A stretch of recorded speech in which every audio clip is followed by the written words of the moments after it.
So, good afternoon, everybody, or wherever you are in the world. Today on Talent Finders podcast, I'd like to welcome Lindsay Smoot Hadley, entrepreneur, founder of Hadley Impact Consulting, and philanthropist. Lindsay, welcome. Thank you for having me. So, to start off, where did your journey as an entrepreneur start, and where did your passion for fundraising and using your business skills start to be able to achieve the level of success you've achieved today? Well, thanks for asking that. It's a fun idea to go down memory lane. And, I think it started as young as in my teenage, middle school years when I started getting really involved in service clubs and service work in my school. I actually founded like a tiny little club called the Trash Bashers Club because the little town I grew up in the mountains in Utah, just outside of Park City, didn't have a recycling bin.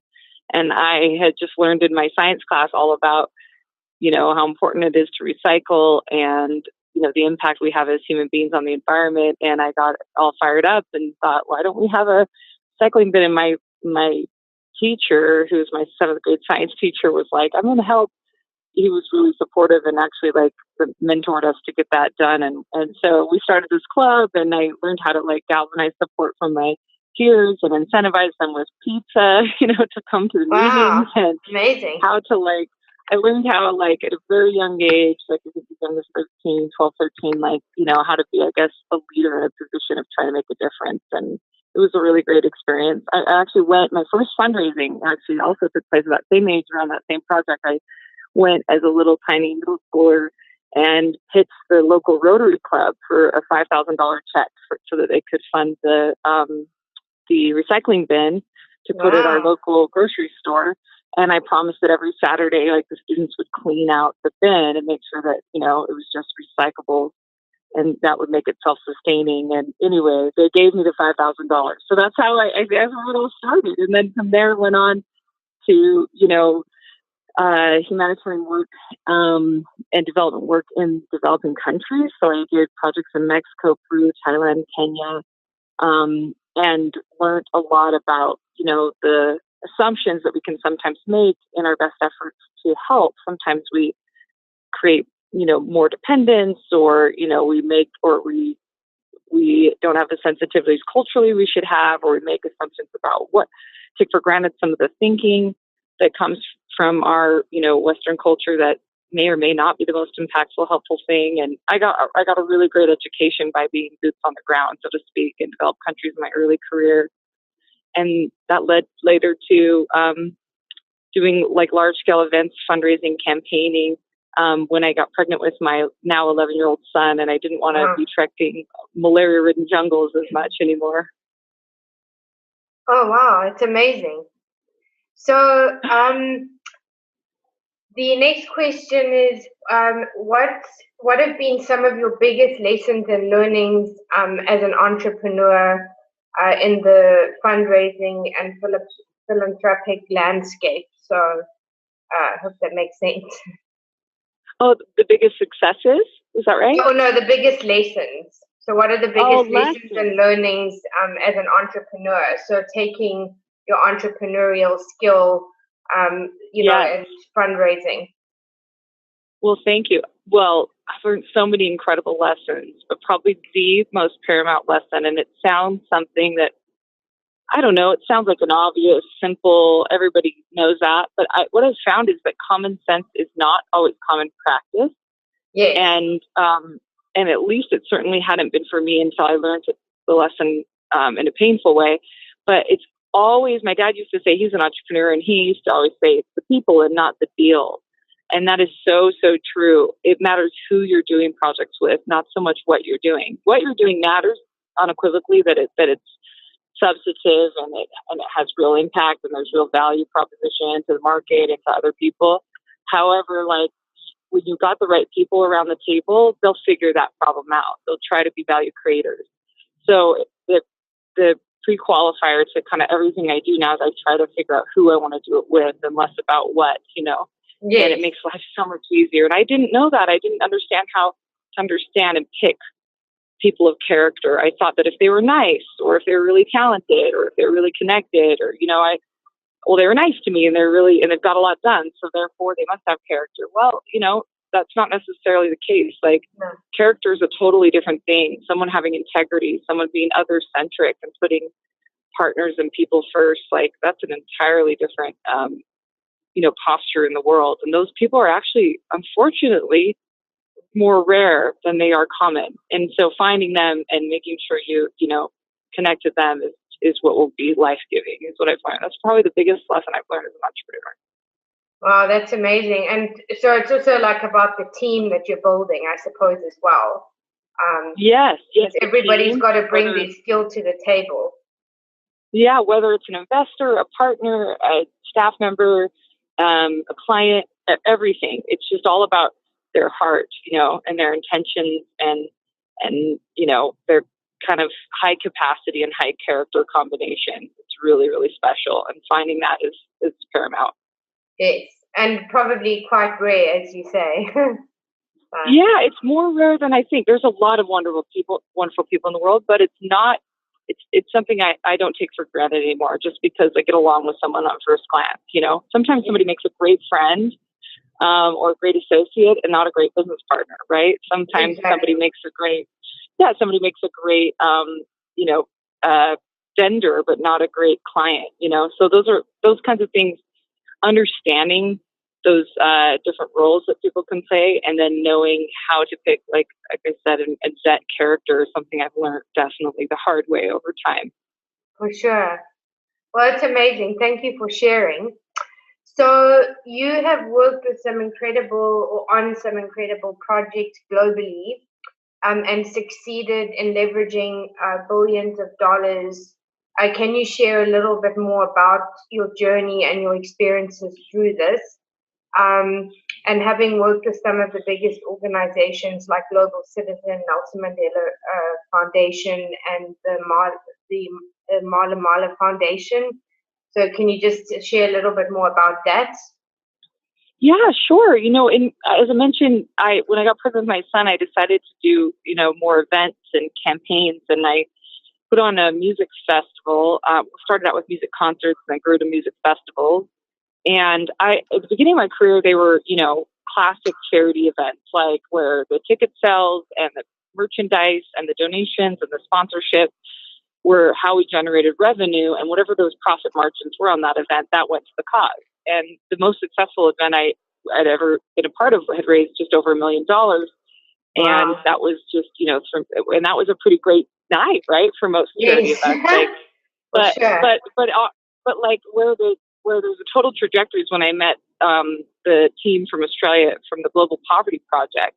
They were trying to put on a concert in a very short amount of time, in 4 months window, which is not recommended by any means for a music festival, in Perth, Australia, during Chugum. And they were trying to get the Australian Prime Minister to give from the foreign aid budget to polio eradication. And when we spoke, they shared with me their strategy, which I cannot take credit for, but it was brilliant, and I've never unlearned it. And I use it all the time now since, which was, instead of getting the general public to donate towards polio, they got the general public to use their voice or their actions and demonstrate constituency to get a top-down commitment. So they were an advocacy vehicle. And we actually gamified our concert tickets. You could win them by signing a petition. And we, were able to act as a sophisticated traffic cop, if you will, between like the entertainment world and the media and the NGOs, and then run this advocacy play. And our that first event we put on, which was like a miracle, we even executed in that short of time. We had John Legend and Hugh Jackman as the support, as ambassadors. We had all the local Australian national artists were getting behind us, not all, but major, artists. It was a really big success with that, as far as that's concerned. We got incredible local media coverage, and we had 30,000 petitions signed in a very short amount, like less than a week or so, which was significant constituency demonstration, which allowed us to, get the Prime Minister of Australia, who was then Julia Gillard, to give to polio eradication, which was a $50 million gift she gave, or commitment she made, and then Gates matched it for another $50 million. The UK and Canada prime ministers came in for an additional amount for $118 million for polio, and they directly attributed it to our campaign at a press conference the following morning of our concert. So that was like life changing and made me realize like the power of convening NGOs and the power of advocacy to get, a top-down commitment for causes instead of going to the general public for their money. That's amazing. That's amazing. It was so exciting, and we went on from there to build the Global Citizen Festival, which I know you're familiar with. Isn't that how we Yes. got the Global Citizen? Yeah, I've been following Global Citizen since its birth, so yeah, it's definitely an amazing cause for sure. Well, it was great. I executive produced the End of Polio Conference.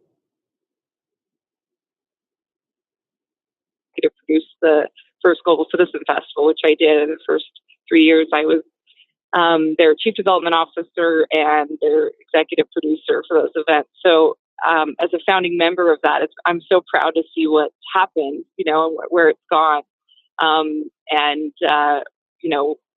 Just the reach and impact it's had is really stunning and exciting. It's like watching your kid go off to college is what I always say.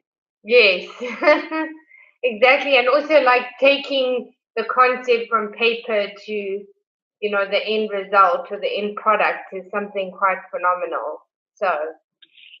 Yeah, you're so right. It was such a harrowing dream and idea, and audacious goal. We were a tiny team, had very little money. Everybody was in their, mid to early 20s. I mean, it was a very young, hyper agile group, all remote mostly. I mean, they had a tiny little office in New York when we started. It was like in a closet. I believe literally it's just comical. It's one of those classic startup stories, the origin story is so humble, but we hustled, and through blood, sweat, and tears, and incredible help of others and luck. And I believe, in a higher power as well. Like it, the combination came together that we could build something so strategic and that brought so much value to the effort of ending extreme poverty. But what I took from that was just incredible lessons about how to act as a convener, meaning, Global Poverty Project is a nonprofit, and usually charities are viciously competing for limited resources, for donor dollars, for grants, for sponsorship dollars from corporates, and for the general public's, support and attention. And we acted, as a convener in that we built this massive platform, both a digital platform and an actual live event in Central Park with 60,000 people and live broadcasted to 30 plus million people. And we built that and we gave value to the Goliaths in the space, groups like UNICEF and the World Health Organization and the World Food Program and, Rotary International and groups like, World Vision and Charity Water and these incredible organizations that were kind of, the big gorillas in the room. And we gave them the value from the stage and the optics and the opportunity to incentivize and gamify their audiences or constituency to take an action to win our concert tickets. And that got them behind us because we first got behind them, so to speak. And that was kind of like I use this phrase a lot, but it was like a rising tide, all the boats went up, Yes. And we became the aggregate reach of all of those partners, those cross-promotional partners, which now Global Citizen has, upwards of 10 million plus, global citizens around the world, and so it's been really cool to see,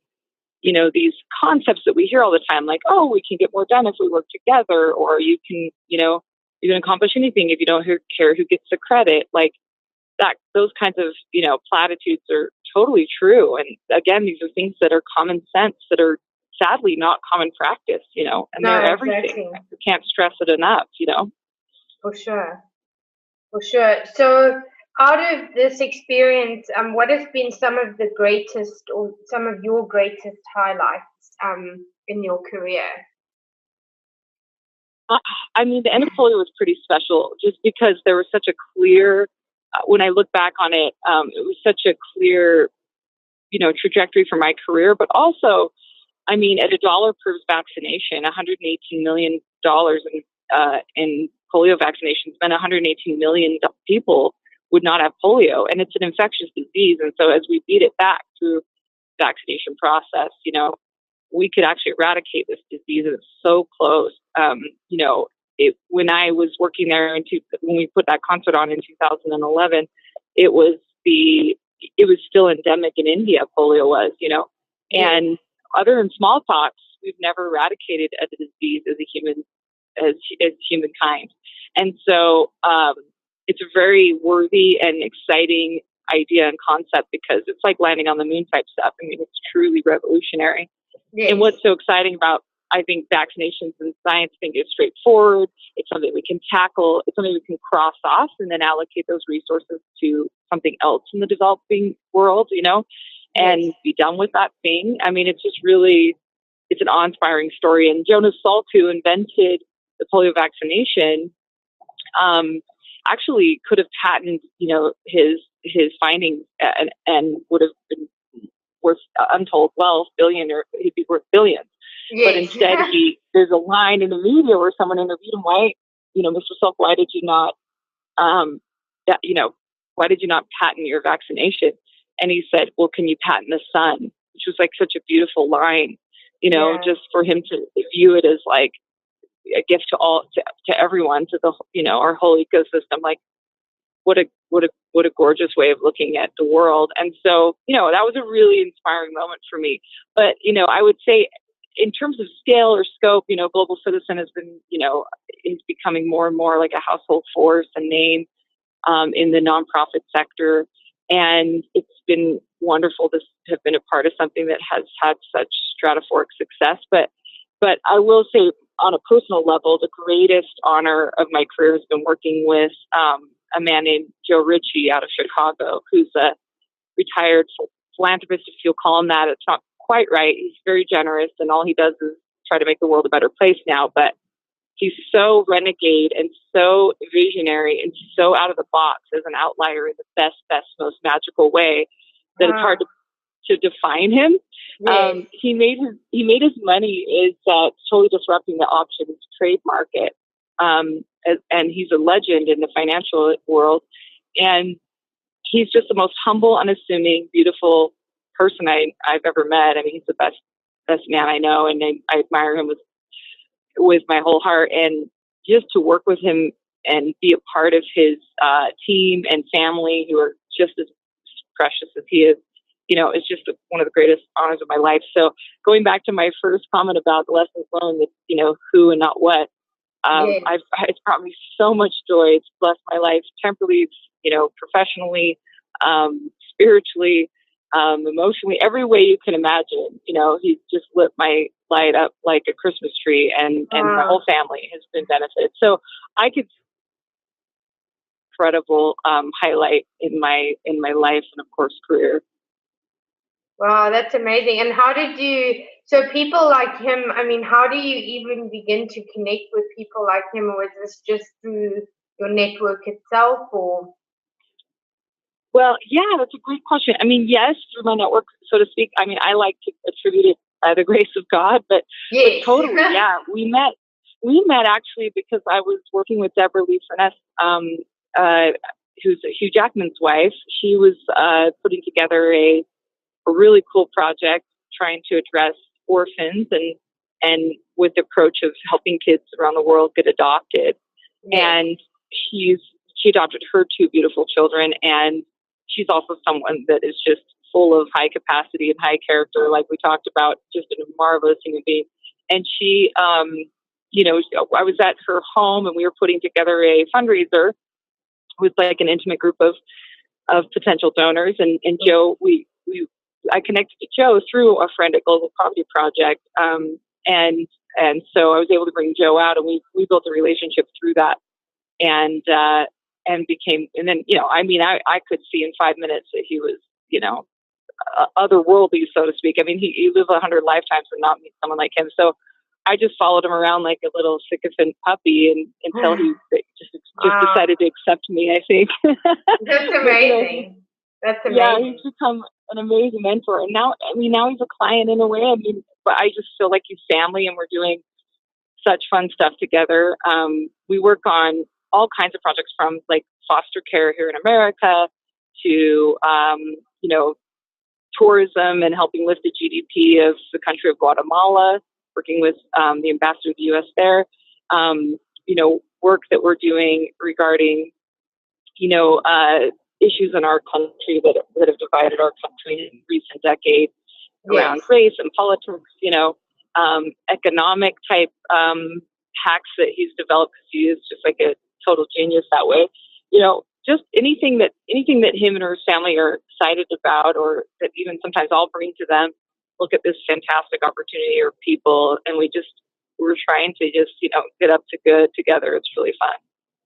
That's amazing. So that leads me to my next question is, as Hadley Impact Consulting, you work with nonprofits, corporations, artists, and influencers to transform into great ideas. What do you think you do differently, and what do you think differentiates you from others in terms of what you do? Yeah, thanks for that question. There's two things that we do really differently. One is that I say that we're fluent in three different languages. We're trilingual, if you will. So entertainment, nonprofit, and marketing. And a lot of consultancy groups don't. There may be like a specialist in one. They can help you book celebrities and work with celebrities and engage the entertainment world, or they know nonprofit really well, or they know marketing. But to know all three is kind of a unique situation. So I think that's a value proposition. The other thing is the convener model, which I spoke about earlier, where we get, a fancy academic way of saying it is trans-organizational collaboration. We get charities to all espouse the same messaging and content at the same time, be a part of like a meta campaign or a meta platform or a meta brand or event, whatever it is. And we help architect those relationships. And I will say we've put in like the 10,000 hours, to be experts on that, like where, we actually have done it over and over, whether it's working with issues like reconciliation and peace, which is what we did with, the Nelson Mandela Foundation and Malala Fund around a beautiful film called Beyond Right and Wrong, where we built a platform where there's 50 plus charities partnering, or technology, an app we launched with Imagine Dragons, where, we had over 30 charity partners that were working on child, pediatric, illnesses and rare diseases, or whether it's, working with, the polio sector, all of the guys in that space. So we design these campaigns and projects and opportunities where there's incredible partnerships. So I think we architect really robust and thoughtful ways that everybody at the table can win. And that makes us really different. And I think, there's a lot of groups that could do creative. Like we're a one-stop shop for all things social good. So we do everything from marketing to strategy to influencer acquisition, as mentioned, event production, fundraising, creative work, PR, all of that. And there's lots of groups that do those things, or even do them more specialized. Sometimes we even subgroups under when we're at really high levels of leadership on a project. But we know all of those enough to be, proficient to help, put together the right people and know what to look for. But I think that unique convener model, the way we think of partnerships, and then the fact that we're trilingual, those are really special differentiators. Wow, that's amazing. Thank you. So my question, because I think it's quite relevant, especially now, because people are looking more and more to, what the real definition of leadership is. So how would you define leadership, and what do you think and believe as a founder and entrepreneur around leadership? And what do you think defines leadership? Yeah, when I think of leadership, like I was just thinking about it today. So one of our clients and one of my dear friends is a woman named Alicia London. She lives in London, funny enough. She's from Australia, but she's founded this incredible organization called United for Global Mental Health. Alicia worked with me at Global Citizen and ran our UK office, helped build. She was one of the first employee essentially at Global Citizen, which was at the time Global Poverty Project. She was recruited by the royal family to come and run their mental health campaign, the Monarch's mental health campaign domestically in the UK, called Heads Together. She did a remarkable job. and made that like a conversation at most people's dinner table in the UK. It was phenomenal work, and she decided to take that onto a global scale and use all this team and networking and talent she developed from being at the heart of an advocacy and campaigning role, and use it for mental health. And after she had her own lived experience, when she went through a trauma that left her diagnosed with PTSD. And I think that what's so great about her as a leader is because of her lived experience, because there's an authentic connection. She's so inspiring because she's doing it for the right reasons. There's a level of empathy and awareness to what, to people she's serving and the team that she's galvanizing to serve those people, that is just so authentic and sincere and runs so deep at like a DNA level. There's something about people that have, actually, not that every leader has to have, been through it personally. But like, for example, another one of our clients is the amazing leader named Bob Dalton, who co-founded a social enterprise called Sackcloth and Ashes. It's a beautiful one-for-one model blanket company. When you buy a blanket, they donate one to a homeless person in your zip code in the United States. Wow, that's amazing. It's really inspiring. It's beautiful, beautiful blankets. You should check them out. They're gorgeous. Sackcloth and Ashes, and they're distributing in world market, and we just did a partnership with Kevin Bacon and his charity 6degrees.org, and he just gave a keynote speech at Sundance, and he's been interviewed on Forbes. He's getting all this traction as a leader and as a thought leader in the space. And he's never been homeless, but his mother was. His mother fell on hard times, and she was the hardest working woman he knew, and had 2 degrees, and it totally changed his paradigm to realize that people can fall on hard times. And, he says, I was the guy that would whisper under my breath, get a job. And I've just completely had to, change my whole posture towards that issue because this happened to someone I love and someone I know. And so, there's something where it just gets your heart. I mean, a lot of the leaders that I've worked with where I'm really inspired, it's just like, there's something so, they're so consecrated to what they're doing, the why, if you will, of what they're doing. That's what makes them a great leader. If someone's just like, I'm here to make money, or I'm here to, self-promote, or I'm here to, and there's so much of that these days. Yeah, and right. If that's their why, I don't believe they're going to be a very effective or inspiring leader. No, there's no sustainability in it. Exactly. Like an effective leader is someone who eats last, number one, serves people, and puts others before them, and also is someone who, holds himself accountable and others accountable. That's something I've had to learn. Holding others accountable is really important, and what a leader should do. That's a thing of integrity as well. Something I've learned a lot about by mistake. I thought I had to be nice, and I didn't want to. That would hold them accountable. That might make them not like me, and I've had to learn really painfully that is not an effective or good leader. So those kinds of qualities as a leader, humility, and not humility in like a false, like, oh, I'm not going to talk about what I can accomplish or be confident, like just meaning that they put others before themselves. I think those kinds of leaders are the leaders I want to be around. They're so inspiring, and it's so brave. Leadership comes with some cool accolades and value proposition, right? Maybe you get to make decisions. Sometimes you get the better paycheck, maybe if it goes well. You get a lot of authority and sometimes respect. But honestly, like, I find it's so much more costly. The people I know that have been leaders, it comes at a great cost. I think it's a great service if done right.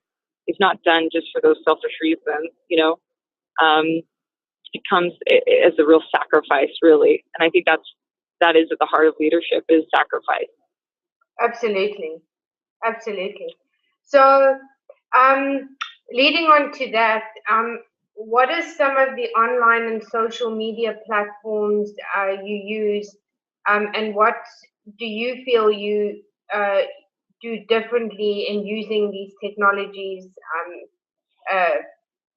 that made a difference to your clients or to your campaigns? Yeah, technology has been paramount for our work. First of all, our office is totally remote. I mean, I've got my business partner, Jackie, lives in Estonia.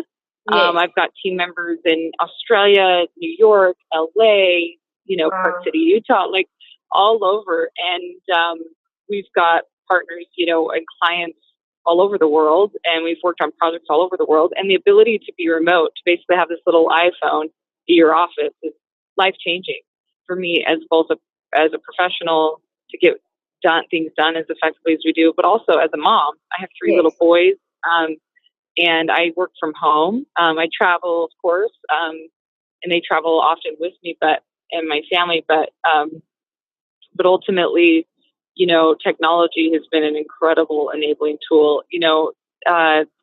Social media, when it comes to campaigning, sharing, gaining traction to galvanize support and cultivate like a movement is been critical.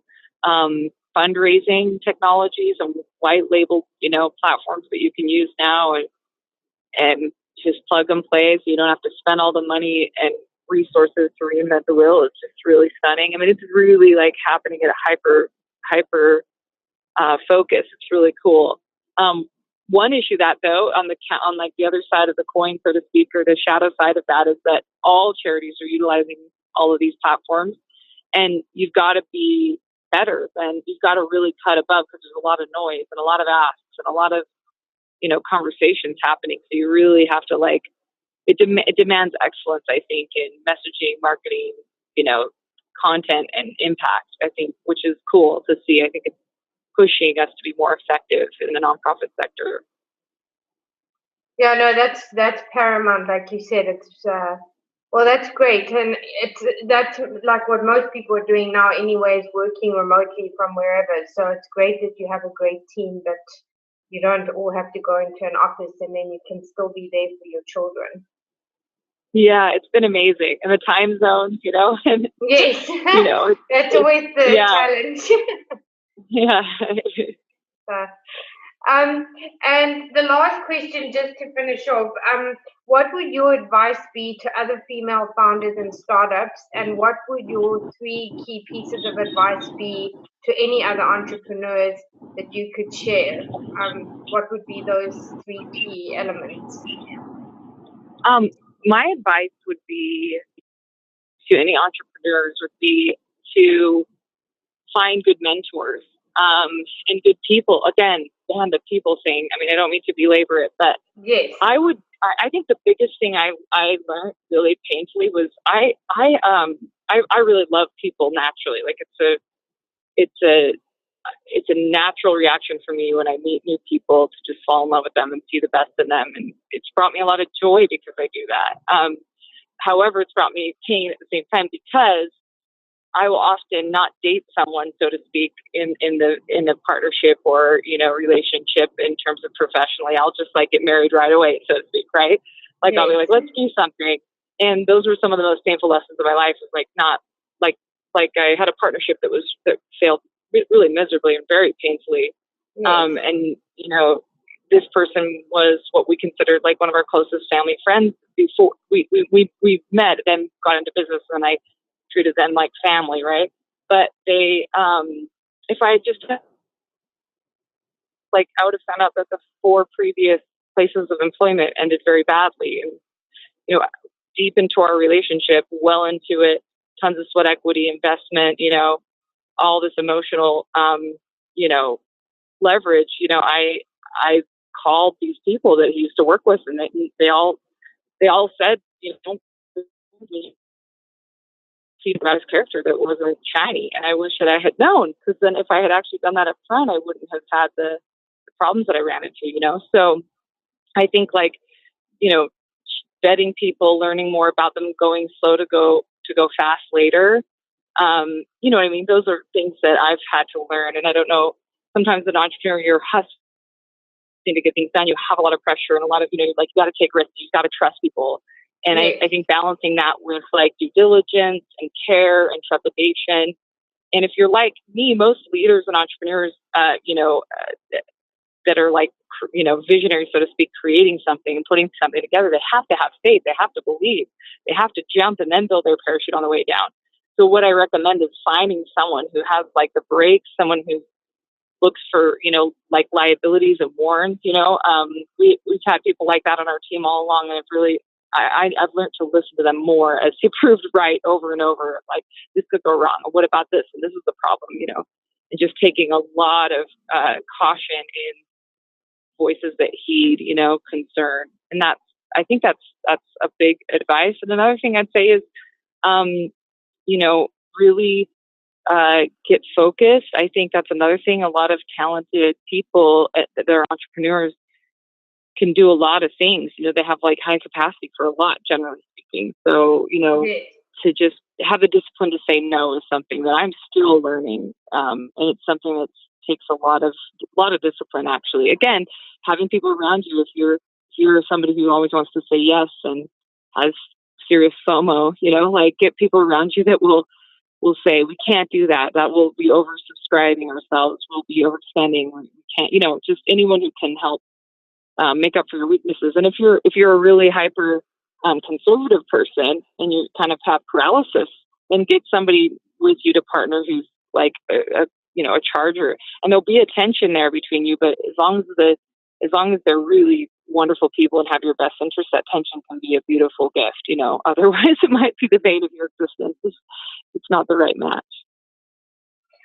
Oh, well, that's great. Thank you so much, Lindsay. That was fabulous. Yeah. And thank you for sharing your story and your journey. And it's been very insightful and obviously very helpful to a lot of other people, because I think often people feel like when they want to start a business or whatever, it's so daunting, or they don't really know where to even start or where to connect. So thank you so much for sharing. Oh my gosh, my pleasure. Thank you for what you do. I mean, I think it's amazing to see what the value you've created around worthy causes and for your clients. I know as an entrepreneur, it's a high contact sport, isn't it? It's no joke. And it comes with, like you say, a lot of blood, sweat, and tears. So there's also a lot of pain that goes into it. It's a lot of pain. It really is. And so I never fault anyone who's like, no, it's not for me. I'm like, I get it, man. But you're very brave, and I appreciate you for having me on today. Well, thank you. Thank you so much. Thanks so much.